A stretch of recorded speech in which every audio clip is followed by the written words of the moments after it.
Hello, എല്ലാവർക്കും റാണീസ് രുചിക്കൂട്ടിലേക്ക് സ്വാഗതം. ഇപ്പോൾ 2-3 എപ്പിസോഡായിട്ട് നമ്മൾ ബ്രേക്ക്ഫാസ്റ്റിൻ്റെ റെസിപ്പിയല്ലേ നോക്കുന്നത്. ഇന്ന് നമുക്ക് വീണ്ടും ഒരു ലഞ്ചിൻ്റെ റെസിപ്പി നോക്കിയാലോ. അപ്പോൾ ഇന്ന് ഒരു വെറൈറ്റി റൈസിൻ്റെ റെസിപ്പി തന്നെ ആയിക്കോട്ടെ അല്ലേ.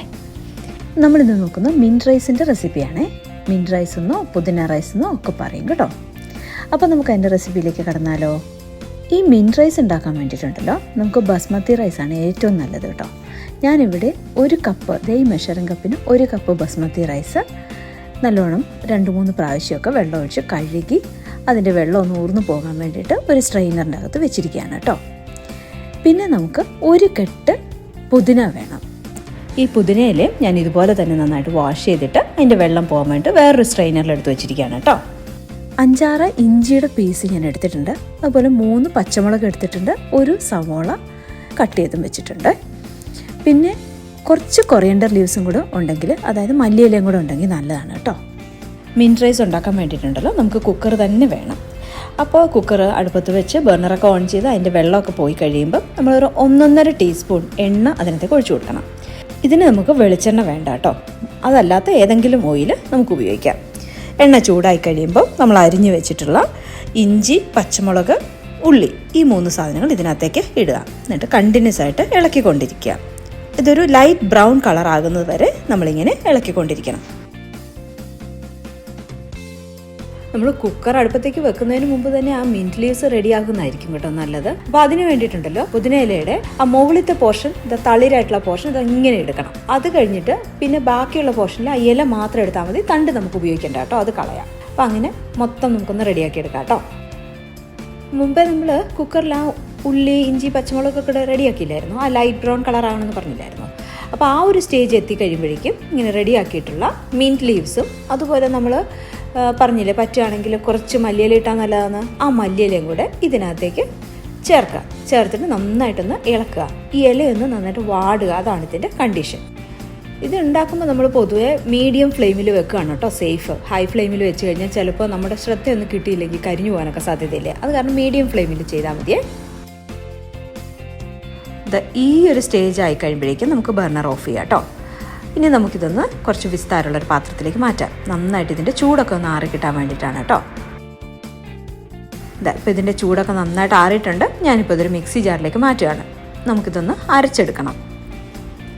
അരച്ചെടുക്കുമ്പോൾ കുറച്ച് വെള്ളമൊക്കെ നമുക്ക് ചേർക്കാം. ഒരു 1/4 ഗ്ലാസ്, 1/2 ഗ്ലാസ് ഒഴിക്കണ്ട കേട്ടോ, ഒരു 1/4 ഗ്ലാസ്സൊക്കെ ഒഴിച്ചാൽ മതിയേ. അത്രയും വെള്ളമൊക്കെ ഒഴിച്ച് ഇതൊന്ന് അരച്ചെടുക്കണം. അരയ്ക്കുമ്പോൾ ഈ ഒരു സ്റ്റേജിലാണ് ഇത് അരച്ചെടുക്കേണ്ടത്.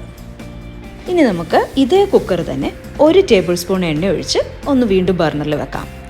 ഇത്തവണ വെക്കുമ്പോൾ അത് ലോ ഫ്ലെയിമിൽ വെച്ചാൽ മതി കേട്ടോ. അത് ചൂടായി കഴിയുമ്പോൾ നമ്മൾ ഇതിനകത്തേക്ക് 1 ടീസ്പൂൺ ജീരകം ഇട്ട് കൊടുക്കണേ. ജീരകം നന്നായിട്ട് പൊട്ടിക്കഴിയുമ്പോൾ നമ്മൾ ആ മിൻറ്റ് ലീവ്സ് ഒക്കെ അരച്ചു വെച്ചിട്ടില്ലേ, അത് ഇതിനകത്തേക്ക് ചേർക്കണം.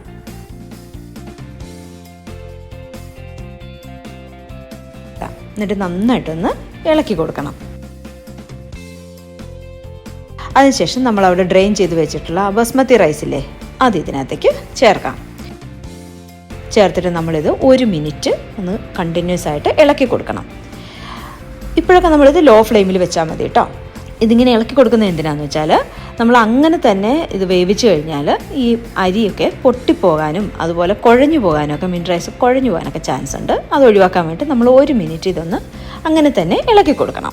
അത് കഴിഞ്ഞിട്ടുണ്ടല്ലോ നമ്മൾ അരി ഇളക്കാൻ വേണ്ടിയിട്ട് ഏത് പാത്രമാണോ ഉപയോഗിച്ച് അതേ പാത്രത്തിന് 3 പാത്രം, അതായത് 3 കപ്പോ എന്താ നിങ്ങൾ ഉപയോഗിച്ചതെന്ന് വെച്ചാൽ അതിന് 3 കപ്പ് വെള്ളം നമ്മൾ ഇതിനകത്തേക്ക് ചേർക്കുകയാണ്. എന്നിട്ട് നന്നായിട്ടൊന്ന് മിക്സ് ചെയ്ത് കൊടുക്കണം. പിന്നെ ഇതിനാവശ്യത്തിനുള്ള ഉപ്പും കൂടെ ചേർക്കണം. ഞാനിപ്പോൾ 2 ടീസ്പൂൺ ഉപ്പാണ് കേട്ടോ ഇതിന് ചേർക്കുന്നത്. എനിക്ക് തോന്നുന്നു ഇത് മതിയാവുമെന്ന്. എന്നിട്ട് വീണ്ടും ഒന്നും കൂടെ മിക്സ് ചെയ്ത് കൊടുത്തിട്ട് ഇനി നമ്മളിത് മീഡിയം ഫ്ലെയിമിലേക്ക് ആക്കുകയാണേ. മീഡിയം ഫ്ലെയിമിലേക്ക് ആക്കിയിട്ട് കുക്കർ അടച്ചു വയ്ക്കുകയാണ്. മീഡിയം ഫ്ലെയിമിലാണെങ്കിൽ നമ്മളിതിന് 2 വിസിൽ അടുപ്പിച്ചാൽ മതി. ഇനി അഥവാ ഹൈ ഫ്ലെയിമിലാണെങ്കിൽ 3 വിസിൽ നമുക്ക് അടുപ്പിക്കാം കേട്ടോ. ഇപ്പോൾ കുക്കർ തുറക്കാനുള്ള സമയമൊക്കെ ആയിട്ടുണ്ട്. നമുക്ക് പതുക്കെ ഒന്ന് തുറന്ന് നോക്കാം അല്ലേ. കണ്ടോ, മിൻറ്റ് റൈസ് നല്ല റെഡി ആയിട്ടുണ്ട്. അരി ഇങ്ങനെ പൊട്ടിയിട്ടില്ല, കുഴഞ്ഞിട്ടില്ല. അപ്പോൾ ഇനി നമുക്ക് പതുക്കെ ഇതൊന്ന് ഇളക്കാം. ഇളക്കുമ്പോൾ സൂക്ഷിക്കണം കേട്ടോ, വീണ്ടും ഇത് കുഴഞ്ഞു പോകാതെയും അരിയൊക്കെ പൊട്ടിപ്പോകാതെയും ഒക്കെ സൂക്ഷിക്കണം കേട്ടോ.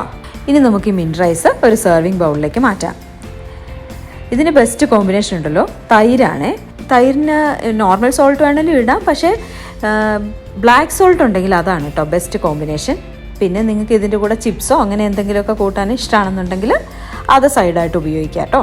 അപ്പോൾ ഇന്നത്തെ റെസിപ്പി എല്ലാവർക്കും ഇഷ്ടമായി എന്ന് വിചാരിക്കുന്നു. നമ്മുടെ ബിസി മോർണിംഗ്സിലൊക്കെ പറ്റിയൊരു റെസിപ്പി അല്ലേ. അപ്പോൾ എല്ലാവരും ഇതൊന്ന് ട്രൈ ചെയ്ത് നോക്കണം കേട്ടോ. നോക്കിയിട്ട് തീർച്ചയായിട്ടും എന്നെ നിങ്ങളുടെ ഒപ്പീനിയൻ അറിയിക്കണം. ഇടയിലൊരു കാര്യം കൂടെ, ഈ ചാനൽ ആരെങ്കിലും സബ്സ്ക്രൈബ് ചെയ്യാൻ മറന്നു പോയിട്ടുണ്ടെങ്കിൽ ഒന്ന് ചെയ്തേക്കണേ. അതുപോലെ നിങ്ങളുടെ ഫ്രണ്ട്സിനും റിലേറ്റീവ്സിനും ഒക്കെ ഇതിൻ്റെ ലിങ്ക് ഒന്ന് ഷെയർ ചെയ്യാനും മറന്നു പോകരുത് കേട്ടോ. അപ്പോൾ പുതിയൊരു വീഡിയോ ആയിട്ട് നമുക്ക് ഉടനെ തന്നെ കാണാം. Till then bye, take care.